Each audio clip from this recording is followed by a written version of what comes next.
Get behind me, Satan! Hey guys, it's Neat2 up here, and welcome back to Black Dude Reviews, a show hosted by a black dude who's apparently seen as an unskippable ad to certain folks. Today we will be reviewing Mega Man 2, a beloved Mega Man game amongst not just the Mega Man community, but in the NES fandom as we know it. This is actually the first Mega Man game I've ever beaten, not the first Mega Man game I've ever played. The first Mega Man game I've ever played was Mega Man 7. Right away, I already like the title screen of this game better than I do the prior game, with Mega Man on top of a skyscraper and his hair flailing in the wind. This game actually starts with some backstory. Instead of stealing more of Dr. Light's robots, Dr. Wily instead makes 8 of his own to go after Mega, and so we start the game. This game gives us an easy mode, which is called normal mode, but for our purposes we will be playing on difficult mode, which is the default Japanese mode, because the Japanese version of this game doesn't have a difficulty select. And this time around, we have a password system. No more do you have to play the entire game in one sitting. You can now input a password to resume where you left off. And this time around, we have 8 robots to take down instead of 6. And this time around, the weapons are even more OP than ever, especially Metal Blade that can shoot in 8 directions and has very low ammo consumption. We also have Time Stopper that can stop time, Crash Bomber that can break these walls open, Air Shooter that shoots out tornadoes, Bubble Lead that shoots out bubbles, Atomic Fire that can take down Woodman instantaneously on normal, Leaf Shield which makes Airman a cinch, and Quick Boomerang that practically has infinite ammo as well. All of these weapons have their moments of being useful. But I don't know, I just have so much fun using Metal Blade. It's such a fun weapon to use. I should also note that this game adds E-Tanks, which stay in your inventory along with the rest of your weapons. You can use them when you're low on energy to fill your energy meter all the way back up. After taking all the bosses down, we go after Dr. Wily, who has 6 stages that we need to go after. I would say that it's in these stages where the difficulty of this game gets real. And just like last game, there are some parts of these stages where they force you to use a utility to progress. But unlike last game, the utilities you need to progress aren't ones that you need to go out of your way to get, because the game just hands them over to you once you've defeated a certain boss. There's also this one boss in Wily Stage 4 that forces you to use Crash Bomber in order to beat it, but I'll get to that later. In Wily Stage 5, each of the 8 bosses in the game are fought in each of these capsules. After beating them all, another capsule will appear that'll teleport you to the arena where Wily Machine 2 awaits you. This machine has 2 forms. A tip for beating the second form: if you have Crash Bomber, use it right below the cockpit as soon as the machine starts moving to the left, assuming you killed the first form when it was somewhat close to your side of the arena. After killing the machine, we go to one last stage with 0 music and 0 enemies besides this acid. Then we see Wily transform into an alien, and after beating the alien with Bubble Lead, the game is finished and we see that Dr. Wily was the one responsible for the holographic alien. So that's the game. What do I think about this game? I think it's a pretty solid game. But you know, every video game has this one point in the game that was intentionally made to make you angry, and Mega Man 2 is no exception to this. Wily Stage 4 is probably my least favorite stage in the game, especially when it comes to the boss, the Boo Beam Trap. I hate how the only weapon that can kill this boss is Crash Bomber. I also hate how laggy the fight can be at times. I also hate how if you run out of Crash Bomber, which is very easy to do as this weapon does not have very much ammo, you have to die so that you can go back through the stage and grind for energy for Crash Bomber. In my first session of recording footage for this review, I never actually found myself having to do this, but I don't think this is good for new players to have to do. But one thing I like about this fight is that if you take down a breakable wall and then die and then return to the boss, the wall doesn't return provided you didn't get a game over. And did I mention that this stage has fake floors? Yeah, when I first played this game, I thought the game was glitching out, but then when I got to this room, I was like, oh.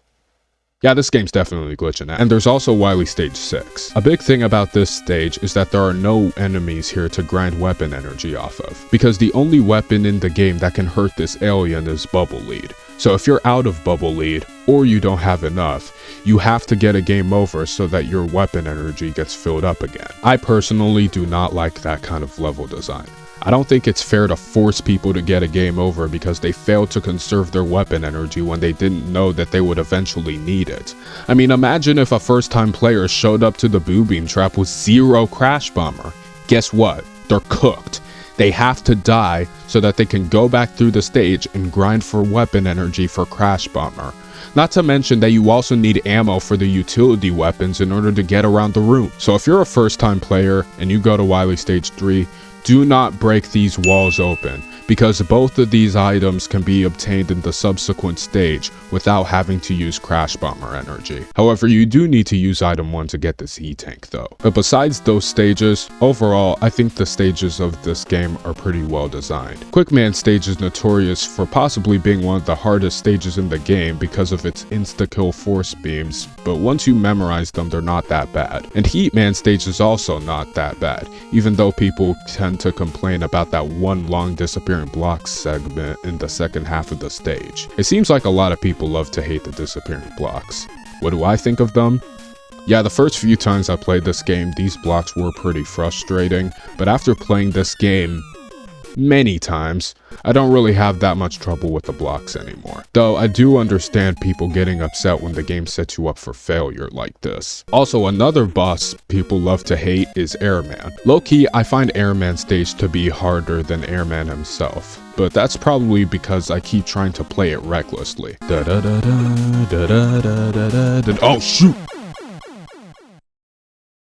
Just dodge 3 tornado patterns, keep your side, and then spam leaf shield on him. I love the bosses in this game. They're all very memorable and very fun to fight, especially Quickman. I find jumping around the arena with him to be very fun and stimulating. I don't know about you. Did I already mention how much I love Metal Blade? But as much as I love Metal Blade, I feel like it's a bit too powerful for its own good. It's practically a replacement of the Mega Buster with how little ammo is depleted every time it's used. I feel like there could be a bit more balance with the usefulness of the weapons in this game. Don't get me wrong, some of the other weapons have their times to shine, but I feel like Metal Blade's usefulness is a bit much as I love it. One big problem that you're inevitably going to face when playing this game is the sprite flickering. It can be pretty annoying at times, but it's not annoying to the point of the game being unplayable. But let's keep in mind that this game was made back in the 80s. Now, a review of Mega Man 2 would simply not be complete without talking about the elephant in the room. Mega Man 2's soundtrack. I love almost every song in the soundtrack.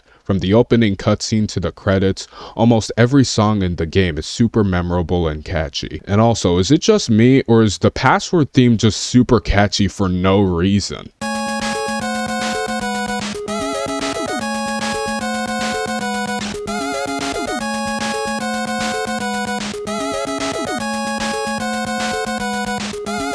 Other favorites I have are Metal Man's theme, Bubble Man's theme, Wood Man's theme, Flash Man's theme, Quick Man's theme, and Air Man's theme. I also heard that Crash Man's theme was part of another set of songs that got rejected for not being cool enough for the game. That would explain why that theme has a more cheerful tone than the others. And of course, we cannot talk about how great Mega Man 2's soundtrack is without talking about Wily's first theme. This theme is a nice theme to bop your head up and down to as you're playing the game, and I, for one, do quite enjoy this theme. I also really like this one part of the song.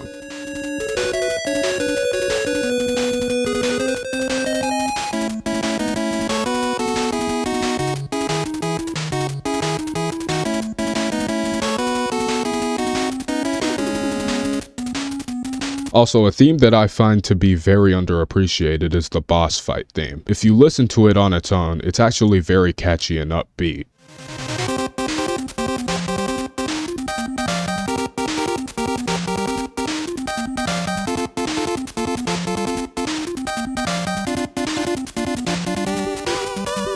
But hot take, I think the credits and the title screen theme are both more catchy than Wily's first track, especially the end credits theme.